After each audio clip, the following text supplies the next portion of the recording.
이 스가랴서 12장부터 14장까지 해서 이제 스가랴서를 마치려고 하는데, 여러분도 뭐 스가랴서를 읽으면서 경험을 했겠습니다만은 스가랴서는 좀 어렵습니다.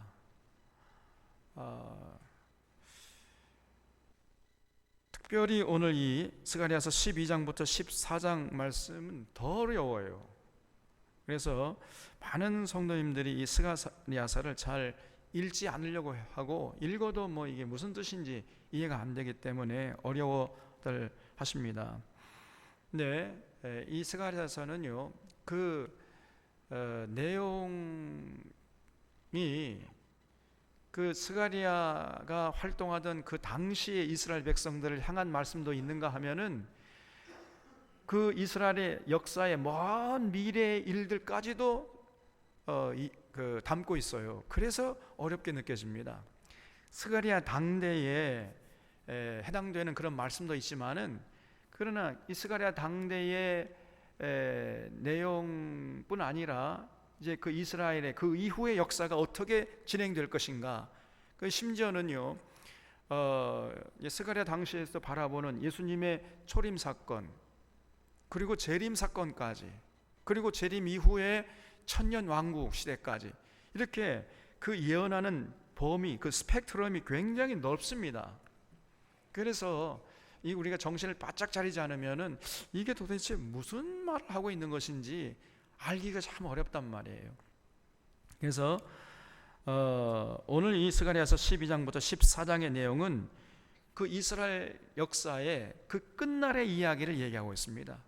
그래서 그 종말, 종국사적인 그 종말의 시대에 있을 그런 이야기들, 그래서 스가랴를 기준으로 보면은 이스라엘 역사가 앞으로 한참 어떻게 이루어져 가다가 이제 역사의 종말을 맞이하게 되는가, 이런 굉장히 넓은 그 범위의 역사를 지금 다루고 있거든요. 그래서 굉장히 참 어려움을 느끼게 됩니다. 그래서 스가랴서 1장부터 6장까지는 우리가 살펴본 것처럼 8가지 환상을 스가랴가 봤잖아요. 그거는 이제 전부 다 이 스가랴가 활동하던 당시 예루살렘에 관한 내용이었습니다. 그래서 이스라엘 백성들이 바벨론 포로에서 돌아오다가 성전 건축하다가 중단되었잖아요. 근데 그때 이스라엘 백성들이 겉으로는 막 걱정하는 체 했지만 속으로는 쾌재를 불러가지고, 아이고 이참에 우리 집 먼저 빨리 짓자, 그래가지고 성전 공사를 재개하는 걸 등한히 했지 않습니까? 그때 학개 선지자 일어나고 스가랴 선지자 일어나가지고 성전 공사를 재개하라, 이거 이제 독려했죠. 거기에 해당되는 거예요. 그러니까 스가랴 당시에 예루살렘 백성들을 향한 말씀이 스가랴서 1장부터 6장까지 내용이에요. 그리고 이제 7장과 8장은 여러분 우리가 지난번에 봤던 것처럼 이제 하나님께서 예루살렘에 돌아왔으니까 이스라엘 백성들이 할 일은 하나님이 거하실 처소, 성전을 건축하는 걸 열심히 내야 되겠죠. 그 성전을 건축하고 나면은 성전에 들어가서 뭘 해야 됩니까? 예배 드리고 또 뭘 해야 돼? 성경을 가르치고 배우는 일 해야 될 거 아니에요. 그래서 진리로 무장해가지고 이제 진리 따라 사는 일에 힘을 써야 돼. 삶의 현장에서요. 그렇게 되면, 그러니까 이스라엘 백성들이 예루살렘에 이제 돌아왔으니까, 그리고 하나님이 돌아오시고 그랬으니까 이스라엘 백성들이 해야 할 정말 중요한 일은 하나님과 맺은 언약대로 삶의 현장에 나가서 살아가는 거예요.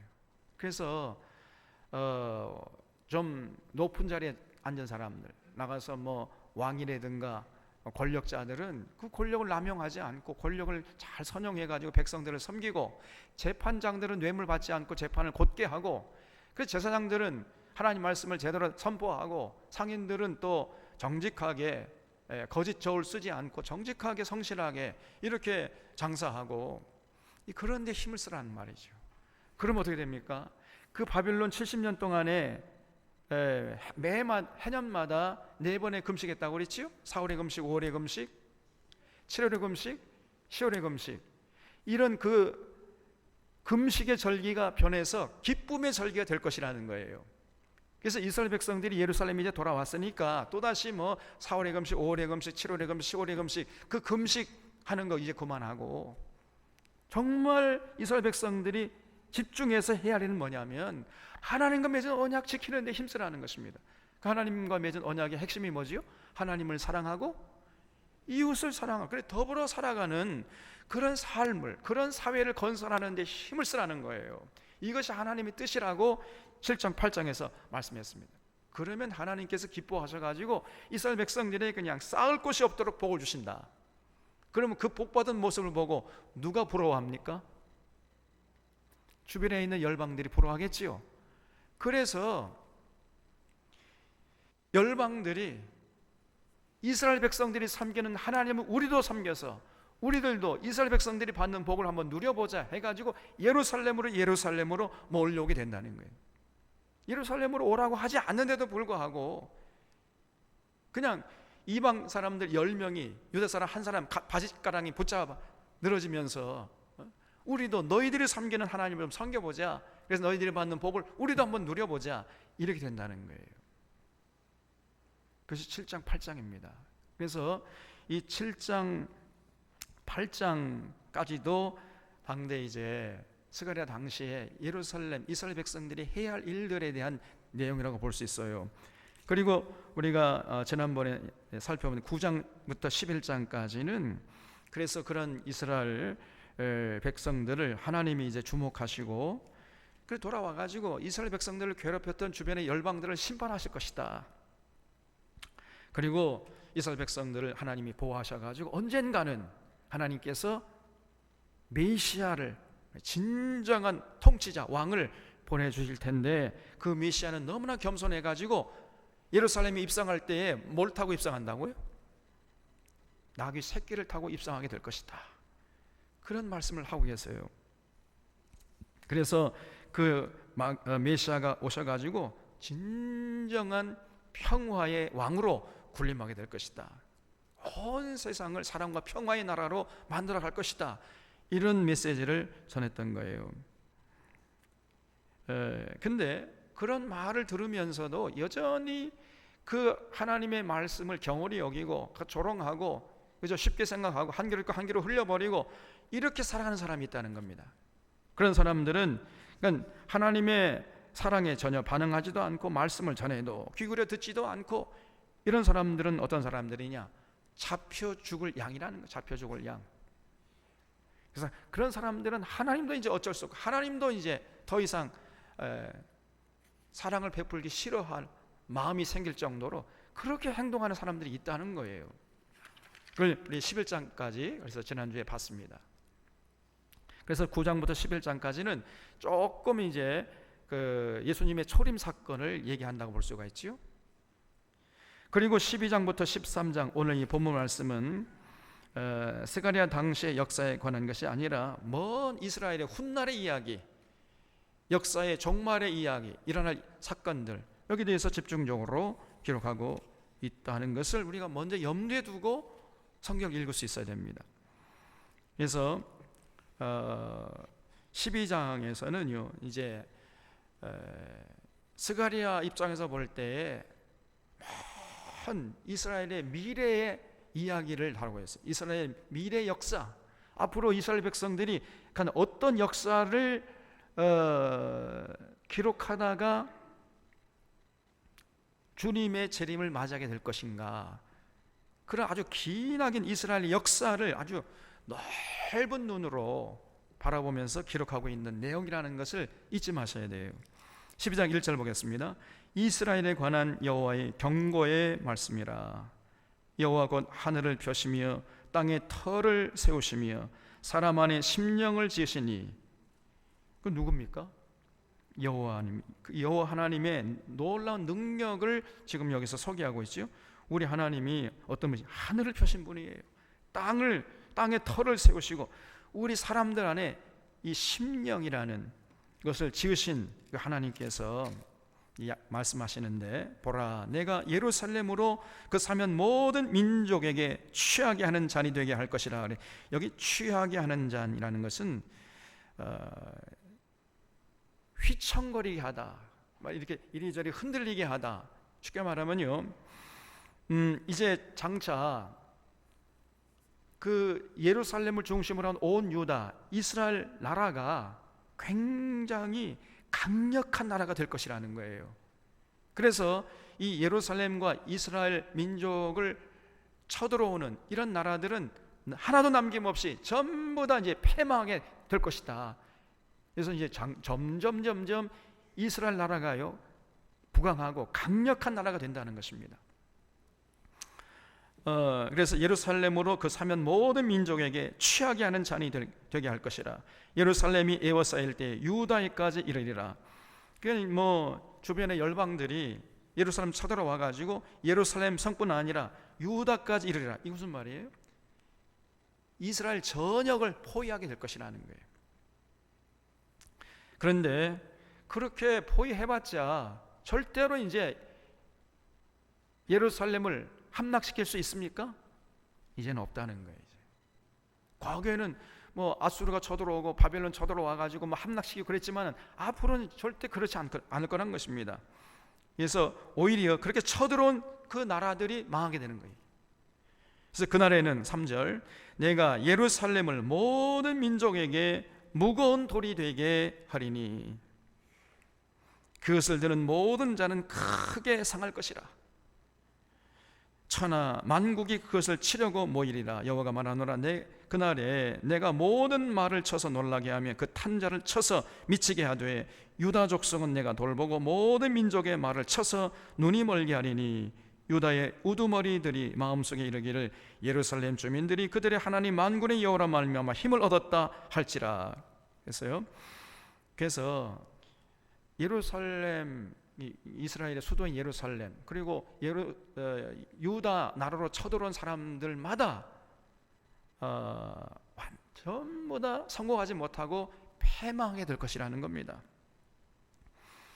여기 6절에 그날에 내가 유다 지도자들을 나무 가운데에 화로 같게 하며, 나무 가운데 화로불이 있으면 그 나무들은 어떻게 됩니까? 순식간에 다 잿더미가 되겠지요? 그래서 화로가 뭐예요? 그러면 화로는 유다 지도자들이라고 그랬죠. 유다 지도자들이 나무 가운데에 화로 같게 된다는 거예요.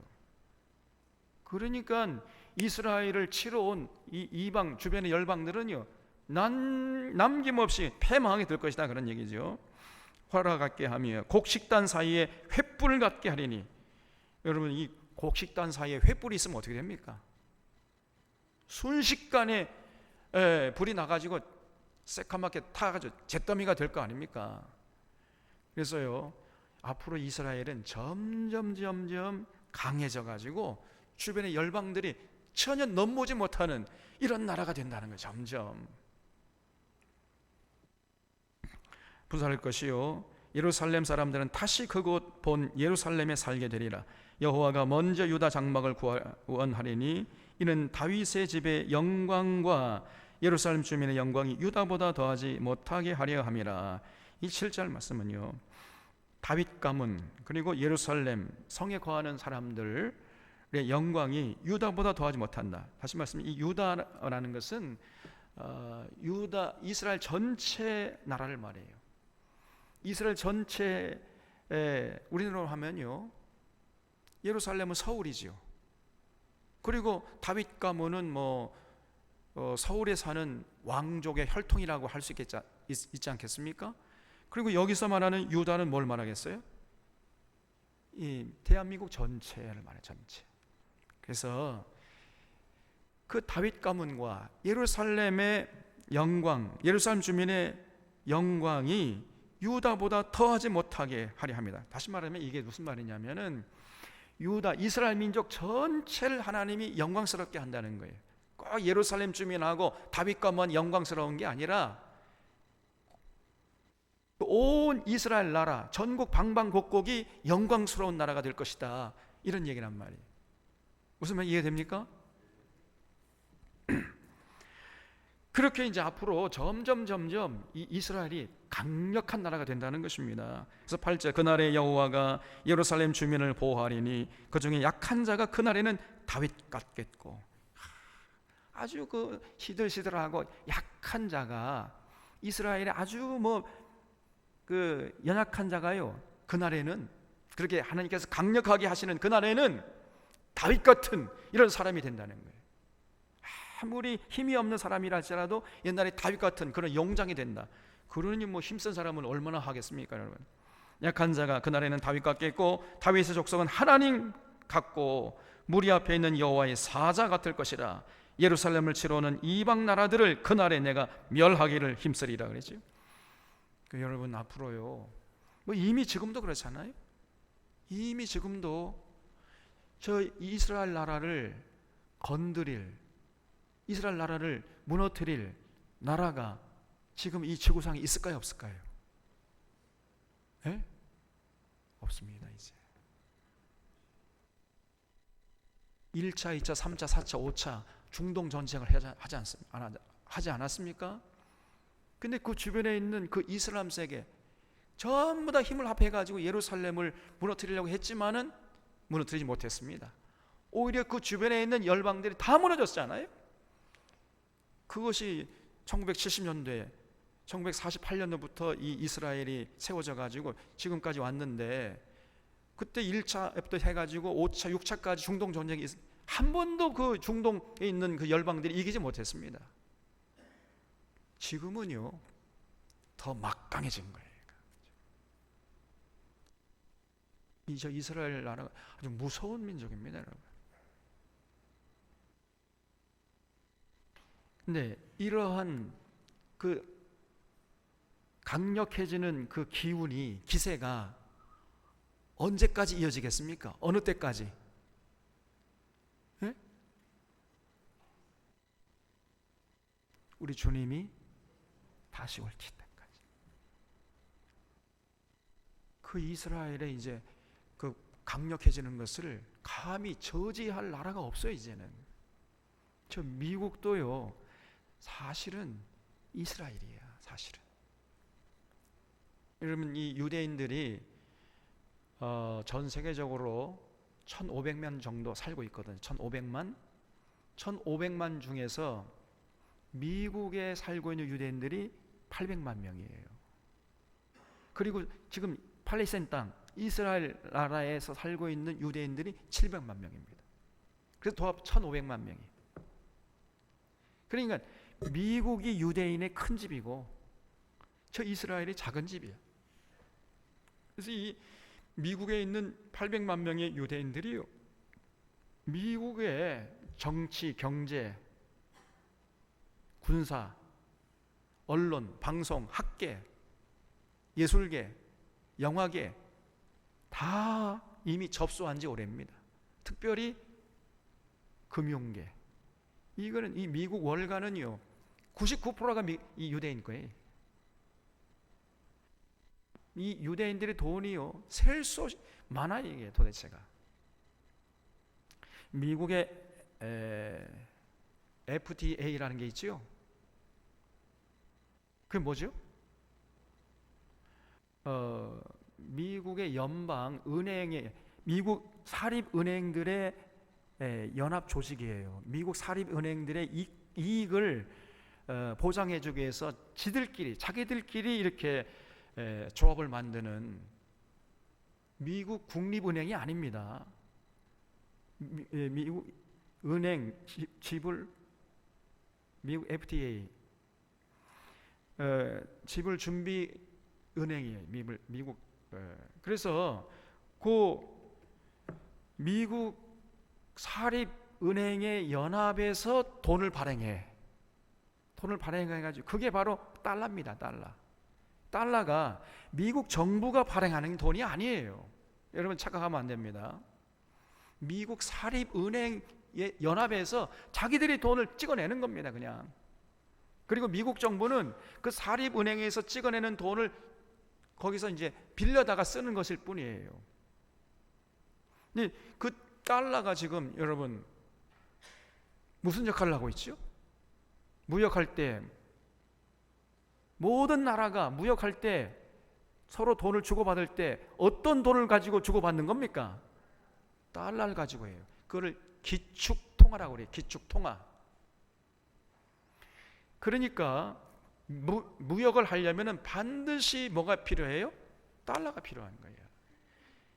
그러니까 이 옛날에는 금본위 제도가 있었습니다. 그래서 달러를 찍어내도 그 은행에 금이 있는 만큼만 찍어냈어요. 그 금에 대한 가치만큼만 달러를 찍어냈는데 지금은 그 금본위 제도가 폐지되어 버렸습니다. 쉽게 말하면 지금은 이 사립은행에서 돈을 찍어내고 싶으면 무한정으로 찍어낼 수 있어요. 그냥 무한정으로. 그게 또 가능한 이유가 뭐냐면 기축통화기 때문에 가능한 거예요. 그러니까 이 유대인들은요, 그 은행을 만들어 놓고 그냥 심심한 돈을 만들어 이렇게 돈을 인쇄소에 가지고 돈을 찍어내. 그럼 그게 달러가 돼. 가만히 앉아가지고요. 쉽게 말하면 우리가 여러분 어렸을 때 그 소꿉놀이 할 때 뭐 서로 뭐 소꿉 돈 주고 사고 팔고 하기 위해서 그 종이 장난감 돈을 만들지요. 그렇게 하는 그 사람들이 찍고 싶으면 찍고 그냥 무한적으로 찍어내는 거예요. 그냥. 그래서 사람들은 돈이 뭐 천문학적인 액수입니다. 우리 다 감당할 수가 없어요. 참 이상하지요. 그것이 지금 현실이에요. 그리고 이 사람들 하는 것은 뭐 어느 나라에 이제 예를 들어서 포스코 같은 건실한 기업이 있으면은 그 기업의 주식이 쌀 때, 내려갈 때 딱 대량으로 구입을 해요. 그러면 그 주식값이 어떻게 됐습니까? 막 올라가겠죠? 대량으로 구입하니까 막 주식값이 올라갈 거 아닙니까? 그러면 이제 개미 군단이 야 주식이 올라간다 그래 막 서로 달라가서 뒤늦게 사요. 그럼 이만큼 올라갔을 때 갑자기 그냥 대량으로 또 매도를 해 팔아버립니다. 그래서 시세 차익을 노려요. 그러면 이제 또 주식값이 어떻게 돼? 폭락하겠죠. 그러면 뒤늦게 참여한 이 개미 군단은 높은 값의 주식을 사가지고 또 싼 값에 팔 수밖에 없어요. 그래가지고 망하는 겁니다. 그러니까 절대로 여러분 주식 투기하면 안 돼요. 그 일을 배후에서 누가 하고 있느냐? 저 유대인들이 하고 있는 거예요. 유대인들이. 그래서 유대인들은 지금 돈을 주체할 수가 없습니다. 그래서 유대인들은요 돈이 하나님이에요. 돈이 너무 많아 이 사람들은. 그렇기 때문에 자기들이 하고 싶은 것대로 할 수 있어요. 마음대로 할 수 있으면 이 지구에 있는 모든 나라들의 운명을 좌지우지할 수 있어요. 그냥. 그럴 정도로 막강한 힘을 갖고 있습니다. 그래서 이 미국은 이미 유대인들이 접수했다고 보는 거예요. 유대인들이 하고 싶은 대로 미국을 움직일 수 있습니다, 여러분. 그래서 미국이 이미 유대인 나라가 된 지 오래입니다, 여러분. 그걸 알고 계셔야 돼요. 그래서 과거에 유대인들은 뭐 중세 때에 여기 가서 핍박받고 저기서 핍박받고 너희들은 예수 죽인 민족 아니야 이래가지고 막 미움받고 기독교인들에게 막 왕따 당하고 핍박받고 그랬습니다. 그래서 유대인들이 마음속에 이 응어리가 있어요. 우리가 당한 만큼 갚아주겠다. 그러니까 유대인들이 지금요 무서운 기세로 이 기독교를 말살하려고 하고 있는 것입니다, 여러분. 그래서 과거에는 굉장히 이제 약해가지고 뭐 쫓겨다니고 뭐 억압을 당하고 그런 역사를 기록했지만은 그건 과거 얘기고요. 지금은 굉장히 막강해졌어요. 그래서 거의 지금은 프랑켄슈타인이 돼버렸습니다. 프랑켄슈타인 뭔지 아시죠? 그 괴물이 돼버렸어요. 그냥 이렇게 근육질이 돼가지고 그 근육 남아도는 그 힘을 가지고 전 세계 다니면서 온갖 폭행을 자행하고 있는 것이 지금의 유대인이에요. 그래서 이 사람들이 아무리 복음을 전해도 예수 믿고 교회로 하나님께로 돌아오겠습니까? 안 돌아오겠습니까? 절대 안 돌아와요. 왜?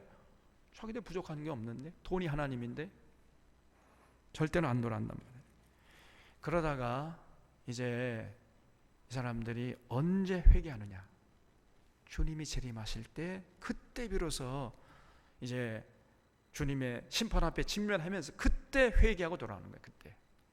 그때까지는 절대 이 유대인들이요 하나님 찾지 않습니다. 돈이 하나님인데 뭐 돈이 많으면요 그렇게 되는 거예요. 교만해지는 겁니다. 그래서 여기 10절에 내가 다윗의 집과 예루살렘 주민에게 은총과 간구하는 심령을 부어주리니 그들이 그 찌른 바 그를 바라보고 그들이 그 찌른 바 그가 누구요? 유대인들이 찌른 분이 누굽니까? 예수님 아니에요. 예수님. 그래서 주님이 여러분 재림하실 때 자기들이 찌른 그 예수님이 다시 오신다는 걸 그 보면서 그때 아차 이거 예수님의 말씀이 전부 다 사실이고 성경에 기록된 말씀들이 전부 현실로 이루어지는구나. 그때 비로소 깨닫고 이제 자기들의 잘못을 회개하고 애통하면서 이제 하나님께 돌아오는 그런 역사가 이어진다는 거예요. 그래서 여러분 에스겔서 1장 7절 한번 보세요. 요한계시록 1장 7절.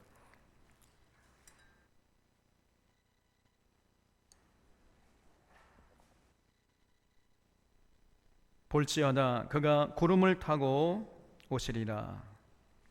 각 사람의 눈이 누굴 본다고요? 재림하시는 그를 보겠고 그를 찌른 자들도 볼 것이요 땅에 있는 모든 족속이 그로 말미암아 애곡하리니 그러하리라 그랬죠. 그러니까 이 주님이 재림하실 때 그때 이제 유대인들이 자기들이 십자가에서 못 박아가지고 창으로 찌르고 막 조롱한 그 주님이 재림하는 걸 보고 그때 이제 회개의 은혜가 그들에게 임한단 말이죠. 그래서 그들이 그 찌른 바 그를 바라보고 그를 위하여 애통하기를 독자를 위하여 애통하듯 하며 그 애통하는 수준이 어느 정도냐면요 그냥 찔끔 눈물 흘리고 마는 정도가 아니고 그 사랑하는 독자 아들 이 외아들 하나밖에 없었는데 그 아들을 잃은 부모가 슬퍼하는 것처럼 그렇게 슬퍼한다는 것입니다. 독자를 위하여 애통하듯 하며 그를 위하여 통곡하기를 장자를 위하여 통곡하듯 하리로다. 큰아들이 죽었을 때 부모가 슬피 우는 것처럼 그렇게 이스라엘 백성들이 이제 애통하게 될 것입니다. 자기들의 잘못을 돌아보면서 11절에 그날에 예루살렘에 큰 애통이 있으리니 무기또 골짜기 하다드 림몬에 있던 애통과 같을 것이다. 거기 한번 줄쳐보세요. 무기또 골짜기 하다드 림몬에 있던 애통.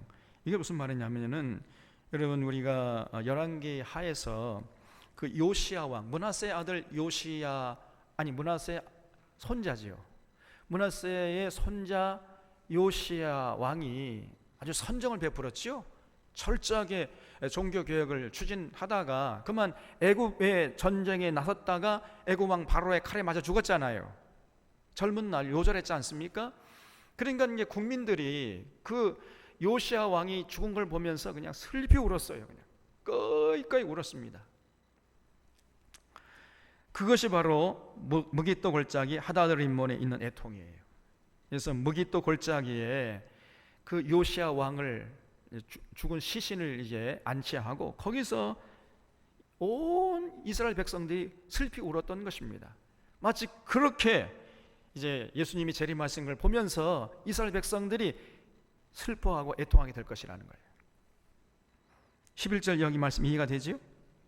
온 땅 각 족속이 따로 애통하되 다윗의 족속이 따로 하고 그들의 아내들이 따로 하며 나단의 족속이 따로 하고 그들의 아내들이 따로 하며 레위의 족속이 따로 하고 그들의 아내들이 따로 하며 시므의 족속이 따로 하고 그들의 아내들이 따로 하며 모든 남은 족속도 각기 따로 하고 그들의 아내들이 따로 하리라. 그래서 이 애통하는 이 정도가요 얼마나 큰지 그냥 남편이 따로 하고 아내가 따로 하고 이렇게 각각 슬퍼하면서 애통하는 이런 날이 이제 올 거라요. 그 날이 언제냐? 주님 재림하시는 걸 보면서 그런다네. 그러니까 그때까지는 이스라엘 백성들이 회개해요 안 해요? 안 한다는 겁니다. 절대 회개할 일이 없어서 사람들이. 왜냐하면 너무너무나 지금 막강한 힘을 과시하고 있는데 하나님이 전혀 필요가 없어요. 저 사람들 이제 지금 그런 모습 우리가 보고 있지 않습니까? 그러다가 이제 이런 애통하는 것이 회개로 이어지는데 13장 1절에 그날에 죄와 더러움을 씻는 셈이 다윗의 족속과 예루살렘 주민을 위하여 열리리라. 만군의 여호와가 말하노라. 그날에 내가 우상의 이름을 이 땅에서 끊어서 기억도 되지 못하게 할 것이며 거짓 선지자와 더러운 귀신을 이 땅에서 떠나게 할 것이라. 그래서 이제 철저하게 이 사람들이 이제 회개하기 시작합니다. 그래서 그동안 자기들이 섬겼던 이 우상 단지들, 특별히 이 물질을 사랑하고 돈을 사랑하는 이런 삶을 철저히 회개하고, 그리고 거짓 선지자와 더러운 귀신을 이 땅에서 떠나게 할 것이다. 이 거짓 선지자들에게 휘둘렸던 자신들의 삶을 돌아보면서 다시는 그런 거짓 선지자가 일어나지 않도록 스스로 자기들끼리 서로 검증하면서 이 거짓 선지자를 색출해가지고 다 쫓아내가. 이제는 더 이상 거짓 선지자가 생존할 수 있는 공간을 마련해 주지 않는다는 겁니다. 이 땅에서 떠나게 할 것이라. 사람이 아직도 예언할 것 같으면 그 낳은 부모가 그에게 이르기를 네가 여호와의 이름을 빙자해 거짓말을 하니 살지 못하리라 하고, 낳은 부모가 그가 예언할 때 칼로 그를 찌르리라. 부모가요, 이 예언하겠다고 하면은 자기 아들을 그냥 부모가 때려 죽인다는 거예요. 그럴 정도로 이제는 절대로 거짓 선지자가 발붙이지 못하는 세상이 된다는 거예요. 이스라엘 나라가 이게 철저하게 회개하는 그런 역사가 이제 일어날 것이다. 근데 그때는 지금은 까마득하게 멀었습니다. 요원하고요, 우리 주님 다시 오실 때 그런 일이 벌어진다.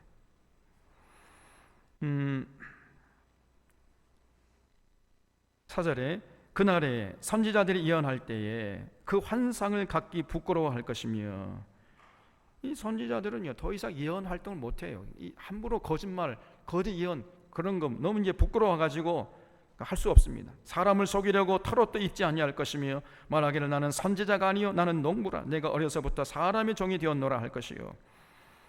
이제 거짓 예언한다는 그 자체가 얼마나 창피하고 부끄러운지, 아무도 그 말을 들어주지 않으니까요.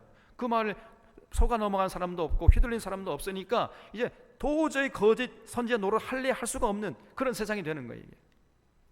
여러분, 왜 거짓 선지자 자꾸 나타납니까?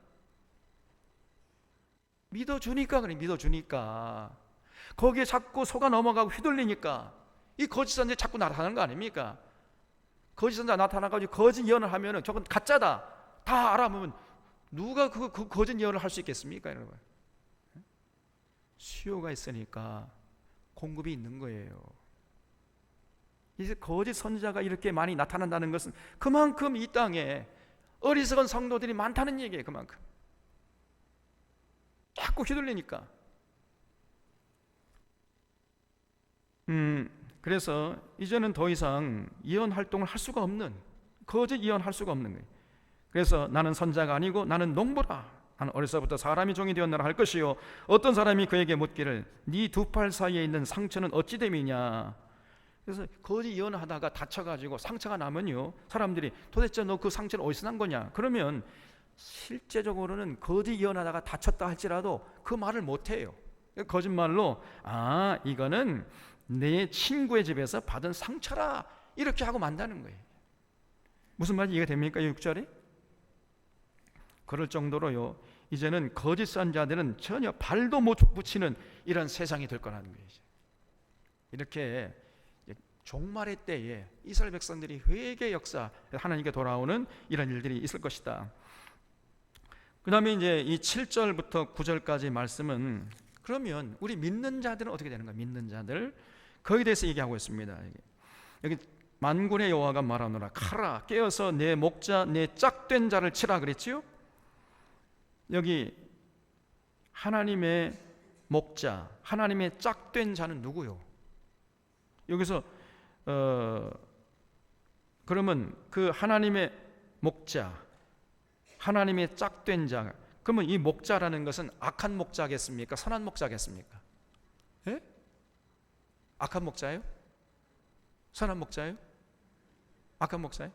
뭐예요 도대체가? 하나님의 목자니까 선한 목자겠지요? 하나님과 짝된 목자. 그러면 선한 목자지요. 하나님과 가장 가까운 우리의 목자가 누구요? 예수님 아닙니까? 예수님. 그래서 그 예수님, 이 목자를 치면 양이 흩어지려니와 그랬죠? 여러분 마태복음 26장 30절을 한번 보세요. 마태복음 26장 31절. 예수님이 십자가를 앞에 두고 그런 말씀하셨어요. 이 말씀, 이 스가랴서 13장 7절 말씀을 인용하고 있습니다. 마태복음 26장 31절 보면 그때에 예수께서, 우리 같이 한번 읽겠습니다. 26장 31절 시작. 그때에 예수께서 제자들에게 이르시되 오늘 밤에 너희가 다 나를 버리리라. 기록된 바 내가 목자를 치리니 양의 떼가 흩어지리라 하였느니라. 예수님께서 인용하신 이 31절 말씀은요, 스가랴 오늘 본문 말씀 13장 7절 말씀을 인용하신 것입니다. 그러니까 지금 예수님께서는 이 스가랴서 13장 7절의 말씀을 자신을 향한 말씀으로 이해하고 받아들였다는 것을 알 수 있죠. 그래서 이 13장 7절 말씀이 예수님의 삶을 통해서 그대로 이루어졌단 말이에요. 그래서 이거는 넥작된 자를 치라 그랬어요. 칼이 말이죠. 예수님 선한 목자신데 그 예수님을 치면 어떻게 돼요? 그러면 양들은 흩어지겠죠? 여러분, 목자가 사라지면 양들은 흩어지게 돼 있어요. 그 목자가 참 중요한 것입니다. 그래서 그 예수님을 믿고 이제 신앙생활을 시작하는 게 초대교회 성도들이 그 이후에 어떻게 됐을까요? 예수님이 십자가에서 이제 돌아가시고 부활하시고 승천하신 게 AD 한 33년, 34년경이라고 보면은 AD 70년에, 그러니까 그때부터 예수님의 십자가 사건이 있으면부터 한 35, 6년 후에 로마의 티토 장군이 들어왔어요. 예루살렘에. 그래서 돌 위에 남지 않고 전부 예루살렘 성을 파괴하고, 그리고 예루살렘 성에 있는 유대인들 한 150만 명을 사살했습니다. 좀 놀래주세요. 150만 명을 죽였다니까. 그리고 수많은 유대인들을 로마로 포로로 끌고 갔습니다. 한 5만 명 정도, 5만 명 정도 안 되더라도 5만 명 미만 정도 이렇게 잡아갔어요. 잡아가가지고 로마에 끌고 와서 뭘 했느냐? 노역을 시킨 거예요. 그래서 만들어진 원형 경기장이 지금까지 남아 있어요. 그게 뭐죠? 콜로세움이에요. 지금 로마에 가면 콜로세움이 남아 있습니다. 그때 AD 70년에 티토 장군이 유대인들 예루살렘 쳐들어와가지고 잡아간 포로를 가지고 그 노동력을 가지고 건설된 그 원형 경기장이 바로 콜로세움이에요. 그때 그 포로로 잡혀간 사람들 중에 기독교인들도 많았습니다. 그래서 여기 말씀드린 것처럼 양이 흩어지려니와 작은 자들 외에는 내가 내 손을 들이우리라. 하나님께서 이제 그런 연약한 성도들을 지키시고 보호하신다는 거죠. 내 손을 들이우리라. 여호와가 말하노라. 온 땅에서 3분의 2는 멸망하고, 진짜 그랬죠. 당시에 그 예루살렘이 거의 많은 사람들이 다 멸절했습니다. 그리고 3분의 1은 거기 남으리니 내가 그 3분의 1을 불 가운데 던져 은같이 연단하며 금같이 시험할 것이라. 그들이 내 이름을 부르리니 내가 들을 것이며 나는 말하기를 이는 내 백성이라 할 것이요 그들은 말하기를 여호와는 내 하나님이시라 하리라. 그래서 그때로부터 이 성도들이 말로 할 수 없는 핍박을 받았습니다. 고난을 받았어요. 정금 같은 믿음을 소유하게 하기 위해서 하나님께서 그 당시에 이 성도들, 그 초대교회 성도들 그로부터 해가지고 이 로마 황제들에게 한 313년까지 한 그 핍박받은 기간을 따져 한 250년 정도 그렇게 말로 할 수 없는 핍박을 받은 겁니다. 그래서 오늘 여기 말씀대로 이 스가랴의 예언대로 그대로 이루어졌습니다. 그러나 이 초대교회 성도들은요, 그렇게 말로 할 수 없는 핍박을 받았지만은 그러면 그럴수록 믿음이 식어졌을까요? 아니면 들불처럼 더 들고 일어나가지고 복을 위해서 헌신했을까요? 후자죠, 후자. 핍박이 오면 올수록 더 주님을 사랑하고 더 주님의 뜻을 받들고 목숨을 걸고 순교의 길을 걸어갔던 겁니다. 그래서 오히려 그 313년 정도 됐을 때는 교회를 핍박하던 로마가 무너져 버렸어요. 그냥 교회를 무너뜨리려고 했던 로마, 교회가 무너진 게 아니고 교회를 무너뜨리려고 했던 로마가 무너져 버린 겁니다. 이게 놀라운 일이 벌어지는 거예요.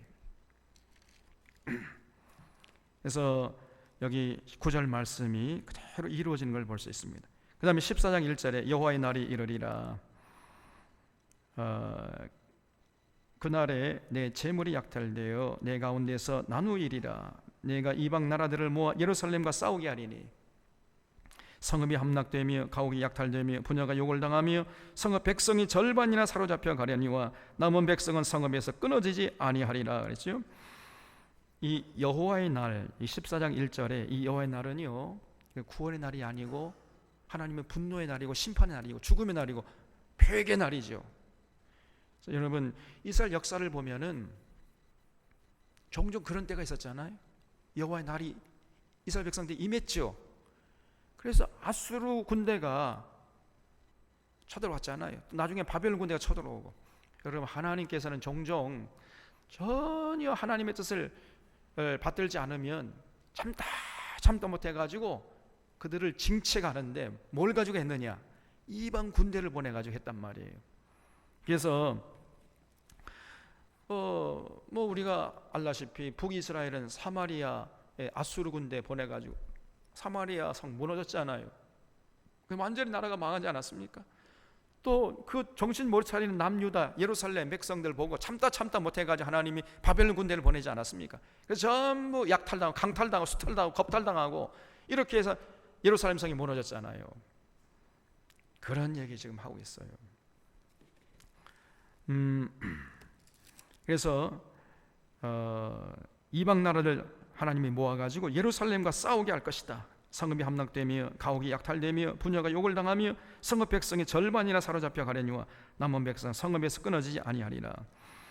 이제 이런 역사가 있는가 하면요, 또 회복의 역사가 있어요. 그래서 하나님께서 이스라엘 백성들을 또 회복시키는, 그래서 하나님께서 이방 나라들을 이제 또 그 도구로 써가지고 이스라엘 백성들을 혼내게 했던 이방 족속들을 또 하나님이 혼내시는 모습을 우리가 봤잖아요. 그래서 이번에는 이제 여호와께서 9절 3절 말씀 보면 이방 나라들을 치시되 이방의 전쟁의 날에 싸운 것 같이 하시리라. 그래서 이런 이스라엘 역사가 이제 과거에 있다가 마침내 여기서 그날, 여기 4절에 보면 그날에 그의 발이 예루살렘 앞 곧 동쪽 감람산에 서실 것이요 그랬죠.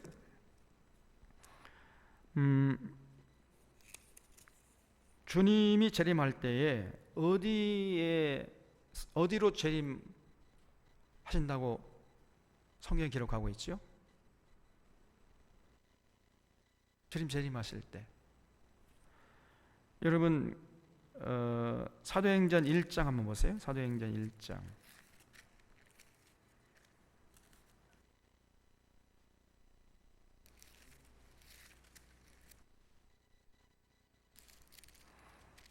1장 11절 보면은 지금 예수님께서 부활하시고 40일 동안 계시다가 승천하시는 장면이 사도행전 1장 11절에 나오는데 이르되 갈릴리 사람들아 어찌하여 서서 하늘을 쳐다보느냐 너희 가운데서 하늘로 올려주신 이 예수는 하늘로 가심을 본 그대로 오시리라. 그래서 이제 예수님의 제자들이 승천하시는 예수님을 영접하는데 그 하늘로 승천하신 그 본 것을 본 그대로 다시 오신다는 거예요. 그럼 그곳이 어디냐? 그리고 올라간 승천하신 그곳에서 그곳으로 예수님이 재림하신다 그런 말이지요. 그럼 그곳이 어디예요? 그럼 지금 제자들이 지금 어디 서 있는 겁니까? 갈릴리? 12절 보세요. 12절 제자들이 어디에서 돌아왔다고요? 감람원이라 하는 산, 그러니까 감람산이에요. 감람산으로부터 예루살렘에 돌아왔다네. 그러니까 감람산에서 예수님이 승천하시고 감람산으로 예수님이 재림하신다는 거예요. 그런 얘기잖아요, 여기. 그래서 여러분, 이 감람산은요 어디에 있냐면은 예루살렘 성에서 바로 이렇게 한 눈으로 이렇게 보입니다. 예루살렘 성하고 그 밑 성을 나가면은 기드론 골짜기라는 곳이 있어요. 기드론 골짜기만 건너가면은 그 바로 앞에 있는 산이 감람산이에요. 그리고 그 감람산에서 기드론 골짜기만 건너가면 예루살렘 성이 나옵니다. 그래서 지금도 여러분 성지순례 가면은 예루살렘 성 앞에 그 감람산에 수많은 묘지들이 있어요. 왜 그럴까요? 예수님이 거기 재림하는 걸 믿으니까. 예수님이 거기 재림하실 때 부활할 것을 소망하면서 거기다가 무덤을 쓰는 거예요. 그래서 지금 가면은요 뭐 셀 수 없는 무덤이 거기 있습니다. 그래서 이제 여기 4절에서는 이런 역사가 계속 지속되다가 그날이 되면은, 예수님이 재림하는 날이 되면은 예수님께서 그 예루살렘 앞 동쪽에 있는 감람산으로 오신다는 거예요. 재림을 감람산에 오신다. 서실 것이요, 감람산은 그 한가운데가 동서로 갈라져 매우 큰 골짜기가 되어서 산 절반은 북으로 절반은 남으로 옮기고 그 산 골짜기는 아셀까지 이를지라. 너희가 그 산 골짜기로 도망하되 유다 왕 우시야 때의 지진을 피하여 도망하던 것 같이 하리라 그랬죠. 여러분, 우시야 때에 큰 지진이 났잖아요. 그래서 아모스 1장 1절에 보면 우시야 때에 지진이 났다, 그 기록이 나오지요. 그때 그 큰 지진이었답니다. 그래서 산이요 너무 크게 지진 나가지고 땅이 갈라져가지고 산이 약 4km 정도 이렇게 옮겨졌대. 4km 정도. 이제 조금 통하네 이제. 그러니 얼마나 큰 지진이겠어요. 그래서 우시야 때에 난 지진. 그러면 사람들이 그때 지진 다 할 정도로 그렇게 유명한 지진이었습니다. 그런 지진이 예수님이 재림할 때 또다시 일어난다는 거죠. 지진을 피하여 도망하는 것 같이 하리라. 나의 하나님 여호와께서 임하실 것이요 모든 거룩한 자들이 주와 함께 하리라. 그날에는 빛이 없겠고 광명한 것들이 떠날 것이라. 그렇죠? 그래서 요한계시록 6장에 보면은 하늘의 빛을, 태양의 빛을 잃고 달의 빛을 잃죠. 그래서 빛이 없고 광명한 것들이 다 떠나버립니다. 그건 대우주적인 격변의 현상이 일어나는 거예요.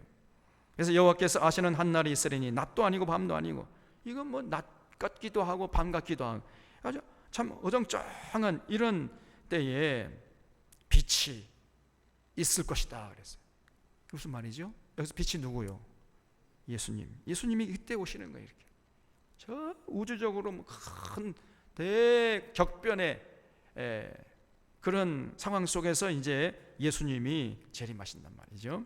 그날에 생수가 예루살렘에서 솟아나서 절반은 동해로 절반은 서해로 흐를 것이라. 여름에도 겨울에도 그러하리라. 여호와께서 천하의 왕이 되신. 여러분, 이제 그러면은요 예수님께서 오셔가지고 재림하셔서 뭘 하시겠습니까? 그러면 또 요한계시록 좁혀봐야 되겠죠? 요한계시록 19장을 보세요. 요한계시록 19장 11절 보면은 예수님이 재림하신 다음에 뭘 하시는지. 또 내가 하늘이 열린 것을 보니 보라 백마와 그것을 탄 자가 있으니 그 이름은 충신과 진실이라. 그가 공의로 심판하며 싸우더라. 그 눈은 불꽃 같고 그 머리에는 많은 관들이 있고 또 이름 쓴 것 하나가 있으니 자기밖에 아는 자가 없고 또 그가 피 뿌린 옷을 입었는데 그 이름은 하나님의 말씀이라. 여러분, 말씀이 육신이 되어 우리 가운데 거하신 분이 누구예요? 예수님이죠. 그러니까 지금 이 하늘이 열린 것, 백마와 백마를 탄 자, 그 백마를 탄 자가 누굽니까? 예수님인데 어떤 예수님? 이 땅에 재림하시는, 심판하러 재림하시는 예수님을 말하는 거예요. 그래서 그 이름은 하나님의 말씀이라 청하더라. 하늘에 있는 군대들이 희고 깨끗한 세마포 옷을 입고 백마를 타고 그를 따르더라. 그 입에서 예리한 검이 나오니 그것으로 만국을 치겠고. 그 주님이 이 땅에 재림하셔가지고 뭘 하냐면요, 그 재림하실 때 그 주님을 또 대적하는 놈들이 있단 말이에요. 그래서 그때도 정신 못 차리고 재림하시는 주님과 대적하는 그런 놈들이 있어요. 그래서 그런 사람들을 그 입에서 예리한 검이 나오게 해가지고 이제 그들을 도말하는 그런 일을 먼저 하신다니. 그것으로 만국을 치겠고 친히 그들을 철창으로 다스리며 또 친히 하나님 곧 전능하신 이의 맹렬한 진노의 포도주 틀을 밟겠고 그 옷과 그 다리에 이름을 쓴 것이 있으니 만왕의 왕이요 만주의 주라 하였더라. 만왕의 왕이고 만주의 주는 누굽니까? 예수님이지요. 예수님이 재림하셔가지고 그래도 그 저항하는 놈들 그걸 이제 그 입에서 예리한 검이 나와가지고요 전부 이제 물리치시는 이런 모습이 있고요. 그 다음에 하시는 일이 뭐냐면요, 이제 그동안 온 인류를 죽음의 늪으로 끌고 가려고 애를 썼던 이 마귀의 종들 누굽니까? 마귀의 종들이 누구요? 예? 대표적인 두 종류의 마귀의 종들이 있지요. 누굽니까? 음녀하고 짐승들. 음녀는 누굴 말하는 거예요?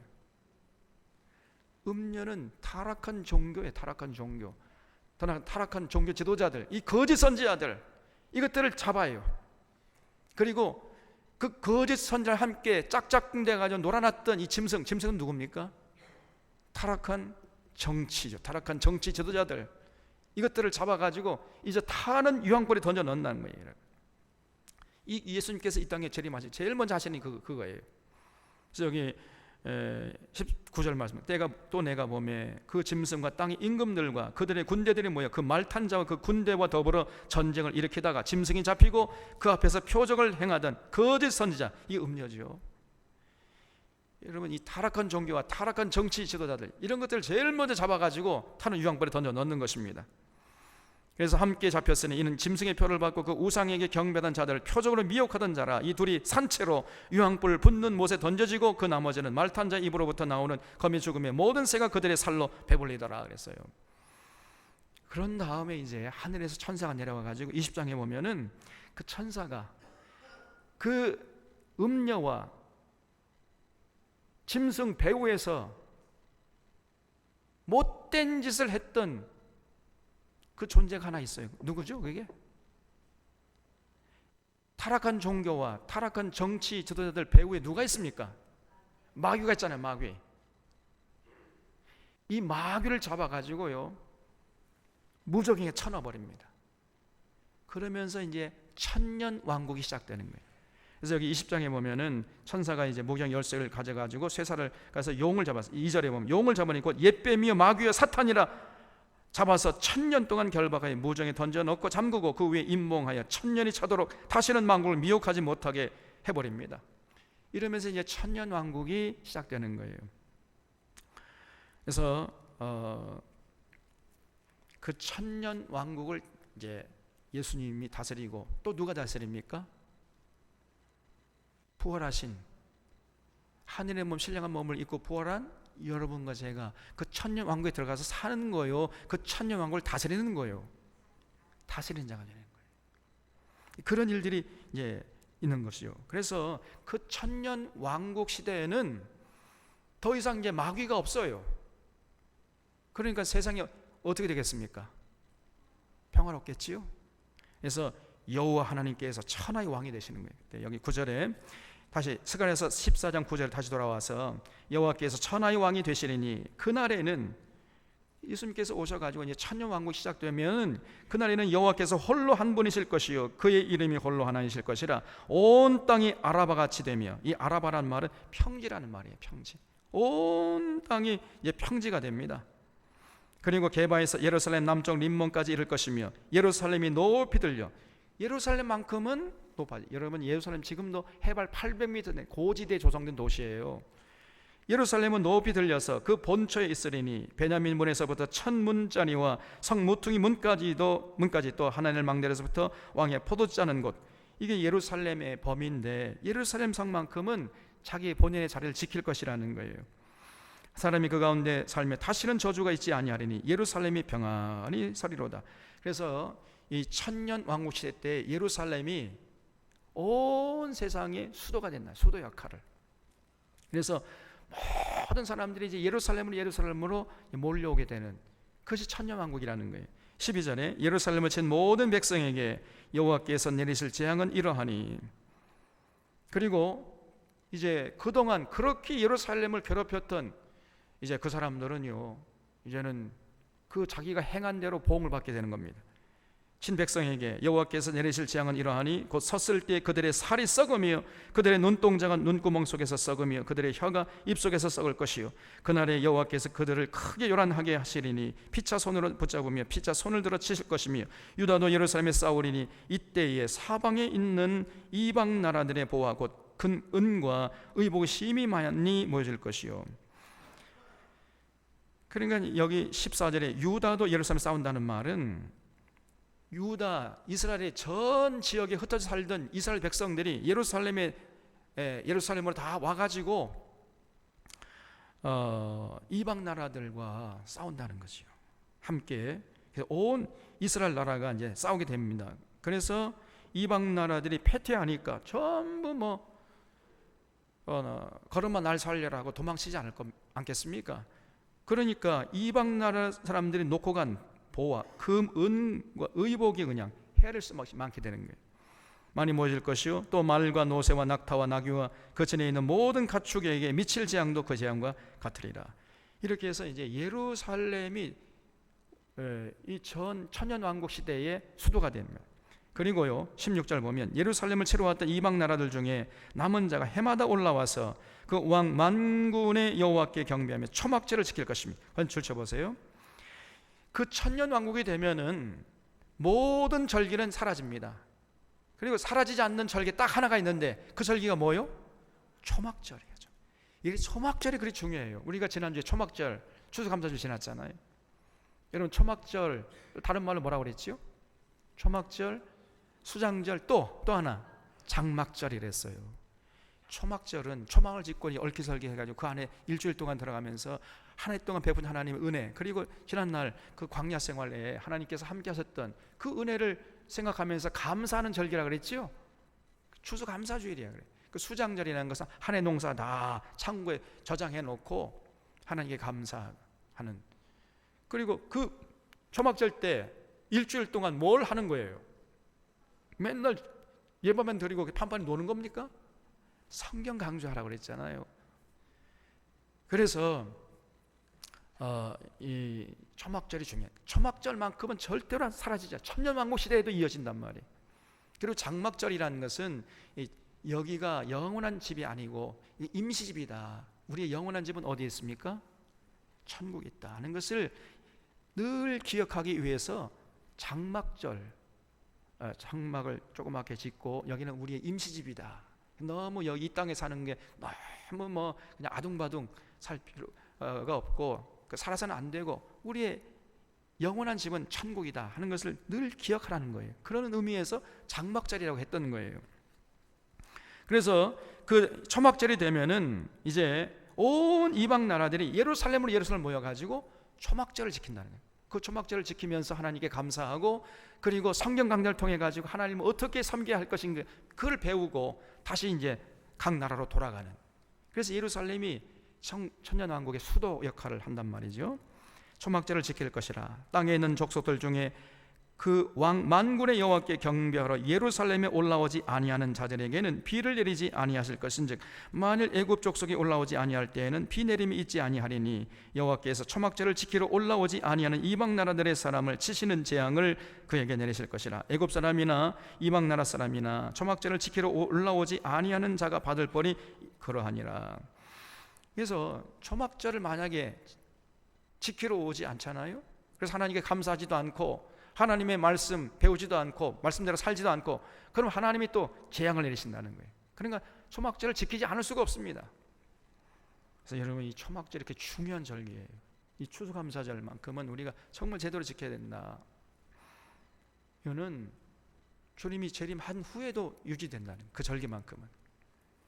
자, 그날에는 말 방울에까지 이렇게 되니까 마귀가 사라지고 모든 백성들이 참 하나님께 감사하고 초막절을 지키면서 성경 강좌를 통해서 하나님 섬기는 법을 알고 그러니까 세상이 어떻게 되겠습니까?